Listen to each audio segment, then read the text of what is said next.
Praise be to God. தேவனுடைய நாமம் மகிமைப்படுவதாக. உனக்கு ஒன்றும் குறைவுபடவில்லை என்று சொல். வருடத்தின் கடைசியில் வந்திருக்கும் நாம் இந்த ஆண்டிற்காக மட்டுமல்ல, நமது ஆயுசு நாட்களில் இதுவரை நடத்தி வந்த நல்ல தேவனை நினைத்து ஸ்தோத்தரிக்க இவ்விடம் மட்டும் வந்திருக்கிறோம்.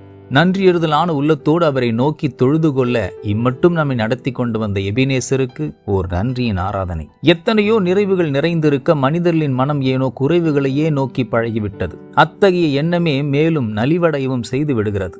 அப்படிப்பட்டவர்களுக்கு நடுவிலே விசுவாசிகளாகிய நாம் கூற வேண்டிய அறிக்கையாக கர்த்தர் கற்றுத்தரும் வாக்கியம்தான் எனக்கொன்றும் குறைவுபடவில்லை என்பதாகும். குறைவுகளையே பார்த்து இல்லை இல்லை என்று மனம் பழகிவிடாமல் எனக்கு ஒன்றும் குறைவுபடவில்லை என்கின்ற மனம் இந்த ஆண்டுக்கு மட்டுமல்ல, வர இருக்கும் ஆண்டுகளிலும் அற்புத அதிசயங்களை காண நிறைவுள்ளவர்களாக என்றும் நிறைந்திருக்க நிச்சயம் வழிவகுக்கும். God bless you abundantly.